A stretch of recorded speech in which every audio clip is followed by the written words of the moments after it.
The Marty and Laura Show is brought to you by Veterinary Village. With locations throughout Wisconsin, Veterinary Village is dedicated to enhancing the quality of animal and human lives today and into the future. All right, you guys, welcome to the Marty and Laura Show. I am Laura, and I have with me my dear friend, Marty. Yay! Hi.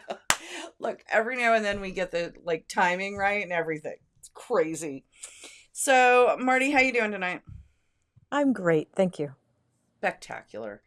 And we have lots and lots and lots of listener requests, and this one kind of rolls a few together. So, we thought that we would talk about kind of heart health, like all of the things that we should do to keep our pets, yes, heart right here, heart healthy. So we've talked a lot about weight in the past, but there's a whole bunch more stuff that goes into this. Yeah? Yeah, I think weight is probably the one thing we can control the most. Mhm. But yes, there are other important things as well. So let's look at it. The heart is kind of an important organ. There's Well, genetic, yes, there's environmental, there's right. questions about food and all of that kind of stuff. So let's start with kind of like really major things that we can see go wrong with our dogs. And I don't know about cats. Do they have heart stuff? Oh, yes, they do. But there's some interesting things about cat hearts as well. Okay, And they're completely different. of course. Remember, cats are not small Cats dogs. and cats are fluffy plants. They're not dogs. Got it. Okay. All right, let's start Plants with dogs. Let's start with plants that dogs. move. Plants that move across your couch. Sure, they move. You just say that. Mostly they When they're move on to attack your leg. That's what I Yeah, know when about you're cats. in the middle of the night when they're on Yeah, your face on going, your "Feed me." no, no, I'm opposed to that. Just temperamentally. Okay, dog hearts. Talk to me about dog hearts. Oh my gosh, there's so much I to know say. it's a big project, so I want It to is. kind of break it down into these are the things that you can do to help prevent it. These are the Mhm. things that happen because of genetics or what have you, and these are the things that we can use to treat the various ailments. Okay.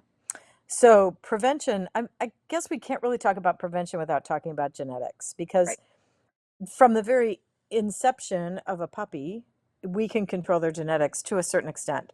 There are DNA tests and there are phenotype tests that we can do for cardiac disease. And I think it's really important if you're buying a dog from a breed that tends to have cardiac disease Mhm. that we start off with the foundation of do the very best you can to select a dog that is less likely to develop cardiac disease than others in its breed category or in other breeds. So we'll say Cavaliers are kind of the poster child for cardiac disease. Doberman, Doberman, mhm. Great Danes, Boxers. There's just Irish Wolfhounds. Irish Wolfhounds, Newfoundlands. There's some breeds that are A lot of the predisposed to giant cardiac disease. breeds. Yeah, a lot of them, but not all of them. Mhm. So yeah, there's some interesting things. Cavaliers, and well, all small breeds of dogs. Every little dog is prone to cardiac disease as they age because of mitral valve insufficiency. And that's what we see a lot of in cardiac disease in Cavaliers. And we used to say, and it's getting better, we used to say any Cavalier over age 7 is going to have heart disease. Like bada bing, bada boom. It Yeah. was that universal in the breed. But Cavalier breeders are doing a lot to try and breed away from that. And they're also breeding away from some of the um, brain disorders. So with appropriate phenotype screening, they are doing a spectacular job of trying to make this breed healthier. But almost all small breed dogs have a tendency to have heart disease, mitral valve insufficiency, which is the heart murmur that we start to hear. Why is that? Why the small breeds? I mean, I know it in And giant breeds, but why the small breeds? I don't know, but they do. If I have a 14-year-old dog on my exam table and I put the stethoscope on their chest and they don't have a heart murmur, I'm like, whoa, whoa, baby. Like, Ah, this is amazing. You are going to have a dog that lives to be 18. yeah. So that's pretty exciting. but we don't always have that good a success. So many small breeds, I'm not going to say all, but many small breeds do tend to have cardiac disease. So it's important that you are annually going in for your health exam. When you go for your health exam and your vaccines, it's not about the vaccinations that you're there to the veterinary clinic for. And it's not about going to PetSmart and getting the shot. It's about going to a veterinarian that is going to take the time to listen to their heart, look at their teeth. You talk about senior lab work, all the stuff that we can do that we can preventively help manage these dogs better. And as soon as we start to hear a heart murmur, we're going to start talking about what can we do with your dog and what can you do at home to help manage this. So there's a really fabulous website called the Cardiac Education Group. Mm, And it is absolutely spectacular. It's written for veterinarians by veterinarians, but there's a whole section in there for pet owners. So if you have a dog that's been diagnosed or a cat that's been diagnosed with cardiac disease, you want to go to the Cardiac Education Group and then find the little menu and scroll down and click on the for pet owners. And it's going to help you understand a lot of things about your dog or your cat's cardiac disease and the basic protocols that veterinarians are currently recommending. There's a consensus statement from the American College of Veterinary Internal Medicine on how to manage cats and dogs with cardiac disease. So you can kind of read along as your veterinarian okay. starts to talk about, do you need an EKG? Do you need a Holter monitor? Do you need an echocardiogram? What can you do for your pet to help them to have the best quality of life and length of life once they are diagnosed with a heart problem, heart disease? Mm, So you can read along with the playbook. It's meant to be there for helping you, and it is a wonderful website and a wonderful assistant. So what most of the time we're recommending for the dogs with cardiac disease is, as soon as it's been mentioned to you that your dog has a murmur, you want to start at least once a month watching your dog, and maybe more often, watching your dog when it's asleep, not when it's resting, not when it's running around in the yard, when the dog is flat out horizontal snoring, that you count how many times a minute that dog is breathing. And if it goes from 28, 32, 27, and then it starts to jump up to 40 or 45, you need to call your veterinarian and get in the office and get chest x-rays taken and see what the level of cardiac disease is. Now, you may decide the day your dog is diagnosed with a heart murmur to say, yes, please go ahead and take some chest x-rays. Let's see how big the heart is, because as the heart develops a murmur, the heart gets bigger and bigger on the chest x-ray. And we also know that dogs that see a cardiologist, that go in and see either a cardiologist or an internist that can do an echocardiogram, which is an ultrasound of the heart, that right. those dogs live longer, and those cats live longer when they see a cardiologist than when they see a general practitioner. That doesn't mean your general practitioner doesn't know what they're doing, Hmm. but there's some nuances to medications that can improve the quality of life and the length of life for your dog. And it's not just about how long they live, it's how long can they live and still go out on a walk with you, or walk up the stairs to the bed at night, or you know, all the things we want for our pets to be able to have a good quality of life. Well, and I think part of what confuses me or kind of sends my brain off into different directions is there is a vast and myriad number of ways in which the at least the canine heart Mhm. can do weird things, from leaky valves to an enlarged heart to like this huge spectrum. So Right. you talk about maybe the three most common cardiac deficiencies that we see. Sure.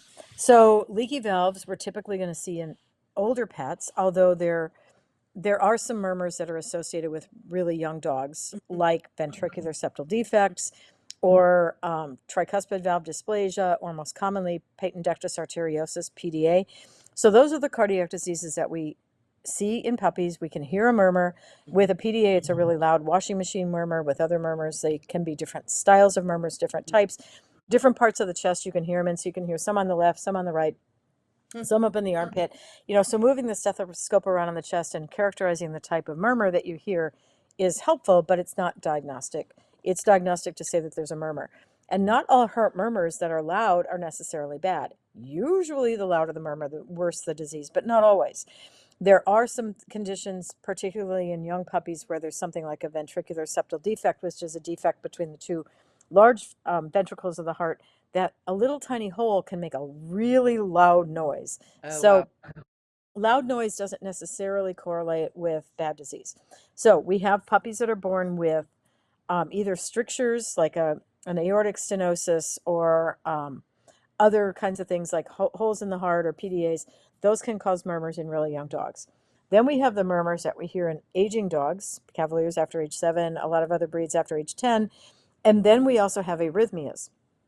Sometimes they go together and sometimes they don't. An arrhythmia is an irregular heartbeat. Now, it's normal for a dog to have an irregular heartbeat, that it goes faster when they inhale and slower when they exhale. That's normal. That's not an arrhythmia. That's called a sinus arrhythmia. Absolutely normal. And dogs do it more than people do. You can actually make yourself do that if you deeply breathe and deeply exhale, but it's not as common in people as it is in dogs or cats. So we'll typically hear either a murmur or an arrhythmia, or sometimes both. Last weekend, I had a Doberman that came in 11 years old, carefully bred, came from a great breeder, one that does other health screenings, but nevertheless, this dog came in with cardiac disease. And it was pretty acute in onset. And initially, they thought it was something else wrong with the dog. But as soon as I saw the dog and laid a stethoscope on him, I could hear a murmur that we'd never heard before. And I had taken care of this dog since he was a baby. Every single visit I saw him for, many times a year. And he had an irregular heartbeat. So that's like the double whammy. That's So that's big like trouble. the progressive, like it's changed over time. Correct. And he's going to probably succumb to his heart disease. But we trucked him off to a cardiologist as quickly as we could and got him in, and they're going to be able to make some recommendations. But nevertheless, cardiac disease is probably going to be the reason that this dog is lost. Not, 16-year-old dog, he's not going to make 16. He may make 12, but he's not going to make 16. Honestly, 12 in a Doberman, like I'd be rooting for that. Yeah, you can't complain. I mean, But truly. yeah, so he's going to be on a different course of medication than a dog that just has a murmur because of his arrhythmia, because of the other advancements of his heart disease. Puppies with heart disease, some of them can go to surgery, like a PDA, a patent ductus arteriosus. They can go to surgery and those can be corrected.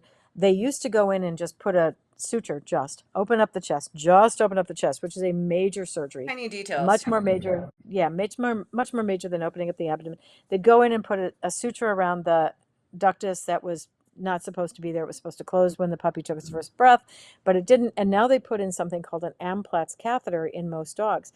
And it's pretty cool. I have actually had 2 of my dogs have PDAs, and I'm not proud of that, but it happens in certain breeds, and I eliminated that whole side of the line and haven't seen it since. So I'm very astute and aware of what the genetic condition behind this was. So in that case, they put in an Amplatz catheter, and it's pretty cool because instead of opening up the chest and spreading the ribs and stopping the dog from breathing and heart beating and the lungs collapse and all the stuff that goes with it, it's really major surgery. They now make a little incision in the groin of the dog. They feed this catheter up into the heart, and it pops open like a little umbrella. So it goes from this little skinny thing to this umbrella thing that opens up, and it blocks that ductus. Wow. And instantly the dog starts to develop some scar tissue, and it closes it off instantly. And the dogs go home the next day with a little suture in their groin, like one little nick, and they go out the door, like nothing ever happened. So it's pretty great. Now, that doesn't mean we should breed dogs that have PDAs and just say, but that we is can a fix it. fantastic treatment that is definitely new. Yeah. But some of the cardiac diseases that we see in young dogs can't be corrected surgically. So you basically live with it as long as you can, put the dog on cardiac medications for as long as you can manage them, and realize that this is not a dog that's going to live to be an old dog.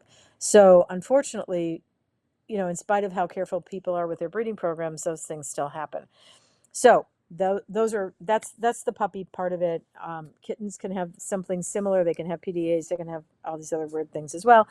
But cats tend to just be a little bit better with heart disease because they just live a different lifestyle, and Right. it just, not all cats are. Right.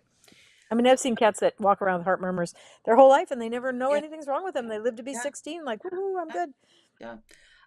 Doggett simplifies the puppy buying journey by connecting families with the perfect breed and responsible, health-verified breeders. They are the only breeder marketplace that verifies health clearances and responsible breeding practices. Through their personalized Puppy Matcher tool and matchmaker services, they educate and guide buyers every step of the way, ensuring a seamless process and a perfect match for their lifestyle. From initial breed consultation to introductions with top breeders, Doggett makes responsible puppy ownership easy and stress-free. So that's actually my follow-up question. Do you see, and I'm asking this because I personally lived it, a lot of dogs with sort of minor leaky valve or just a little grade 1 murmur as a puppy that mature out of that, grow out of it, and live long, healthy lives? Or is that young dogs' heart murmur a death sentence from the get-go? Many puppies under 12 weeks of age will have what's called a functional murmur. Yeah. We can hear it. It doesn't sound very loud. It sounds like it's probably innocent. And many of them will go away as the dogs get older. So unless it's a PDA, most veterinary cardiologists won't echo a dog or cat until they're at least 12 to 16 weeks old. For two reasons. One is it's hard to see anything on the echo when they're that little. Mhm. And two is because so many of them go away on their own that we don't worry about it. Now, the one thing I tell a lot of people is that puppies have a physiological murmur because all puppies are anemic. All kittens are anemic. You are born with a certain number of red blood cells, and when your body grows faster than your bone marrow can keep up with, you are anemic. Anemia is absolutely normal to a degree, not profound anemia, but to a degree. Anemia, mild anemia, is normal in kittens and puppies. Absolutely. So that's one of the reasons we hear heart murmurs, is because the blood is thinner, and I hate to use that term because that's not really accurate, but it creates more turbulence in the heart, so we can hear a murmur. The other thing that happens, and I don't have a stuffed dog or a real dog here to hold, but a lot of times a veterinarian or your veterinary technician may hold the puppy and put the stethoscope between their hand and the puppy and kind of support them off the table while they're trying to get that puppy to sit still long enough to listen to their heart. Because puppies and kittens are like, they're squirming around, and they can be hard to get them to sit still. And so when you do that, when you hold them in that position, sometimes because the ribs are really flexible, you you alter the chest wall enough, and you affect the size and the shape of the heart enough that you can create a murmur that's not actually there. Oh, wow. So if your vet says, especially in kittens, but it happens in puppies with really flexible ribs too, if your vet says, oh, and their eyes get big and they're like, oh, I think I can hear a murmur, then that's time for you to say, okay, let's quiet the room, put the puppy on the table, try and give them something to look at or think about, like a little peanut butter or baby food, so that they can focus a little bit and they can listen again and see if that murmur is real or if it was caused by that deformity of the chest wall caused by the weight of the dog against the stethoscope and the change in the heart configuration just enough that the valves are a little leaky. So be really aware of that. The other thing that's kind of cool is we now have Bluetooth and electronic stethoscopes. So back in the old days, when you got old and you couldn't hear very well anymore, it was really hard to hear some of these really subtle heart murmurs. You could still hear the loud ones, but as you got older and your hearing wasn't quite as acute, you could lose that. But you can either get an electronic stethoscope now, so veterinarians that are older may have those, and they can actually not only hear it, but they can record the murmur, which is really cool. So you can record it to an MP3 file, or if you have Bluetooth hearing aids, you can actually not even use the stethoscope in your ears. You just put the stethoscope on the dog and it Bluetooths to your hearing aid. So there's some pretty impressive technological changes that have made being an older veterinarian and not missing stuff a little bit better. So you put on your readers and you get out your electronic stethoscope with your Bluetooth, and you're like, I'm still practicing. I'm good. I am styling. Okay. All right. So that's baby puppies. Older dogs, you can see an acute onset or like a gradual onset.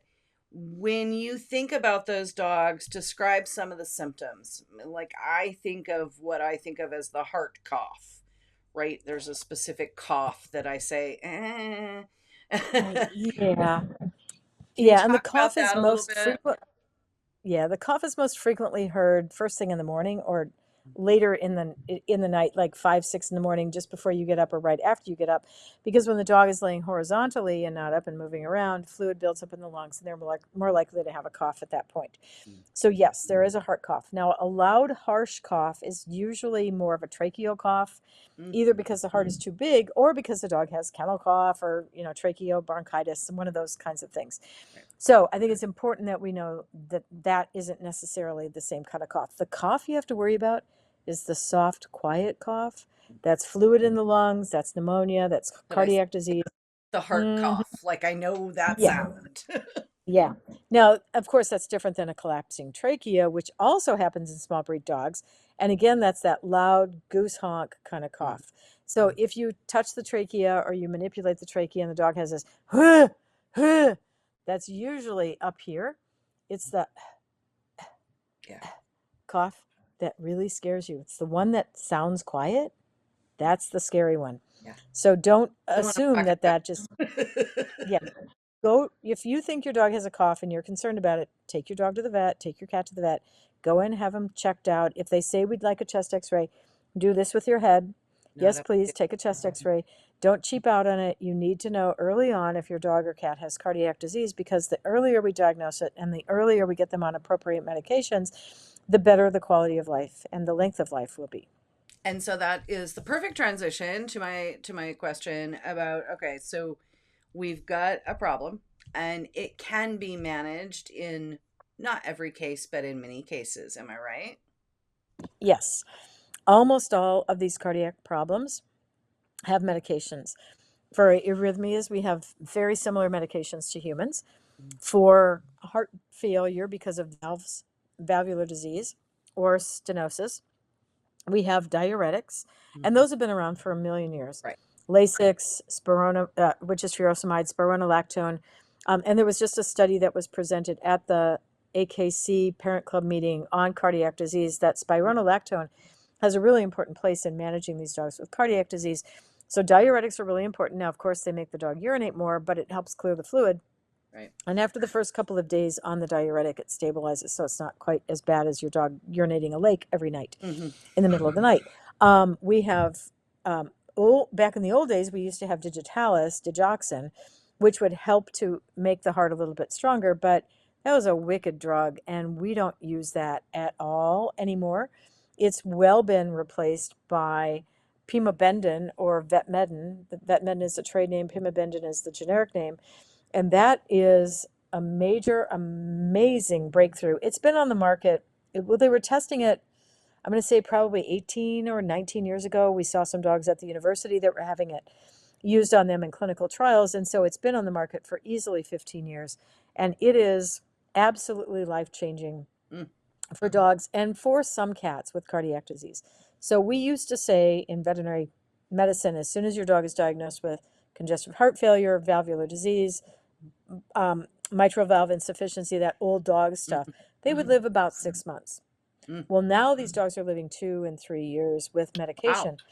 And it's an amazing breakthrough. So if your dog is 14 and it lives another 2.5 years, like that's pretty great. That's much better than 6 months. Fantastic.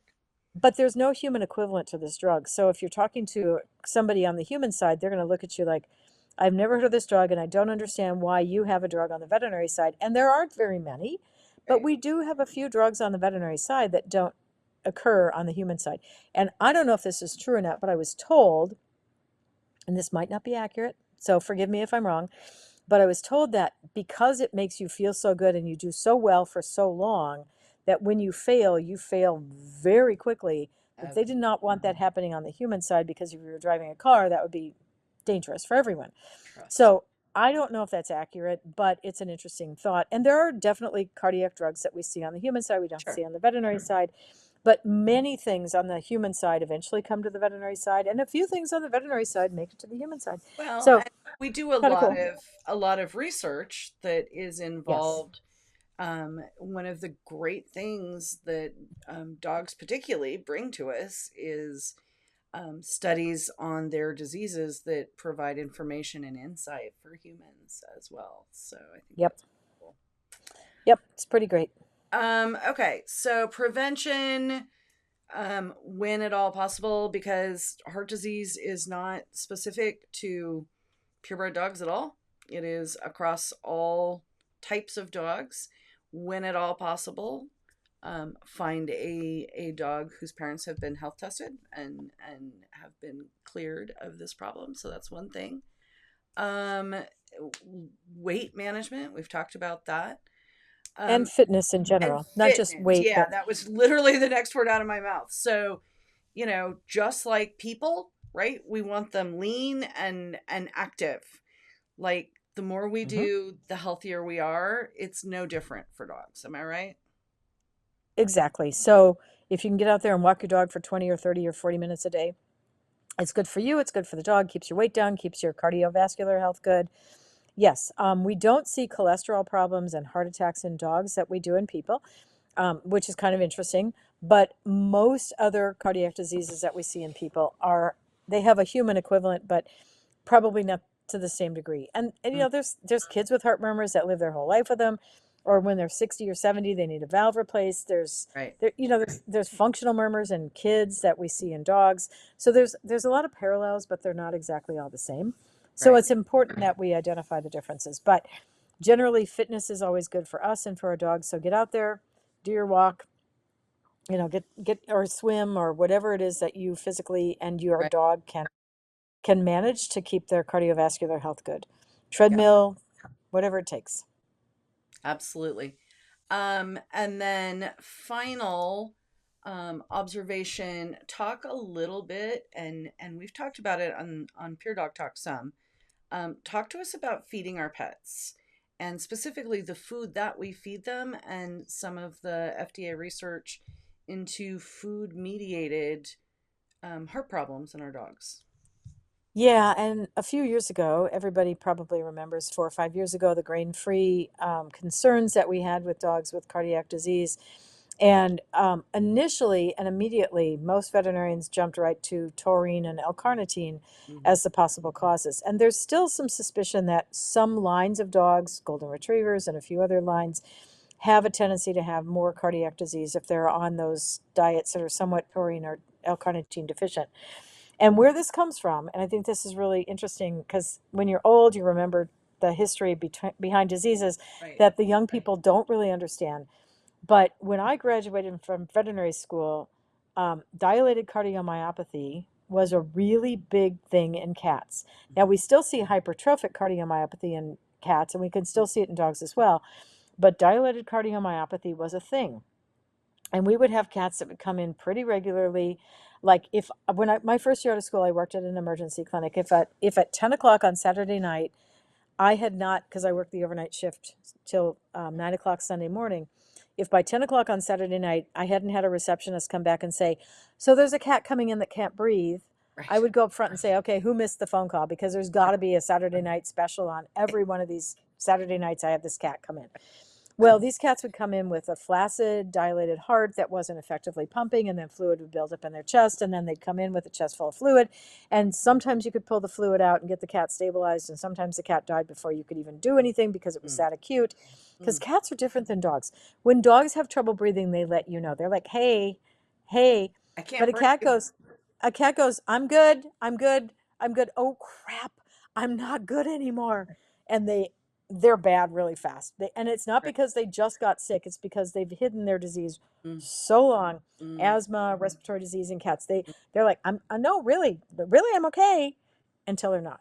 So we would have these cats coming in. Well, we knew back in those days, 45 years ago, that cats needed more taurine in their diet than dogs did to keep their retinas attached to the back of their eyeballs so Okay. that they didn't go blind. And that's why cats couldn't eat dog food.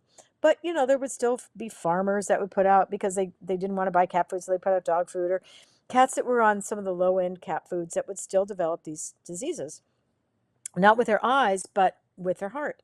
And then Paul Mm, Pion, who actually developed Veterinary Information Network, which is just the most amazing resource for veterinarians ever thought of in the planet. He's brilliant.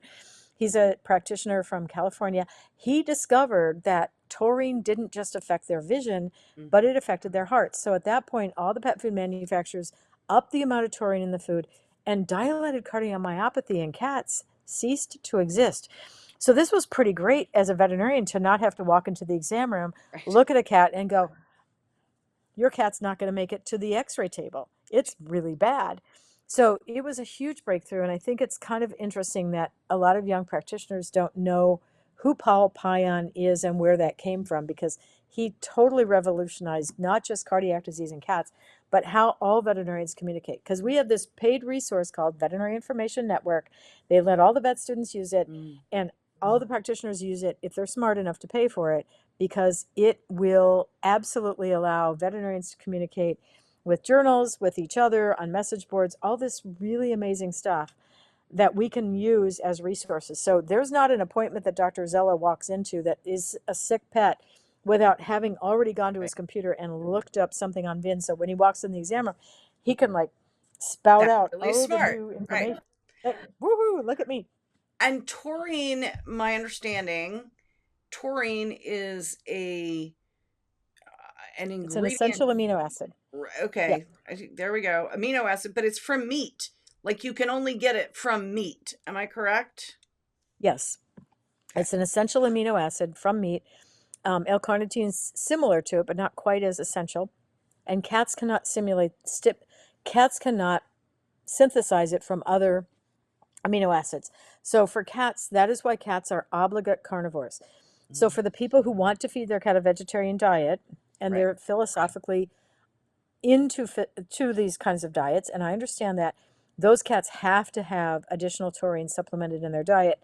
And so, like I said, because we knew taurine was essential for cats with cardiac disease, when this whole discussion about cardiomyopathy in dogs and where is this coming from and why all of a sudden are we seeing golden retrievers literally coming out of our ears with cardiac disease. Well, not just Goldens. I mean, there was dogs of every breed. Right, but Goldens were the most profoundly noted, and that's kind of where that first red flag went up in California when people went, whoa, something's terribly wrong. That's when they started to really identify, and veterinarians just kind of shook their heads and said, yep, it's probably taurine and L-carnitine, and there are probably some genetically predisposed dogs that need higher levels, but there's still a lot of not really fully settled discussions about some of these diets. So essentially, dogs and cats were meant to eat meat. Yes. They evolved eating meat. That's the way it is. They're not omnivores. We are omnivores. We can eat a variety of things, but dogs and cats are carnivores. Cats are obligate carnivores. Dogs are carnivores. And there's a distinct difference between those.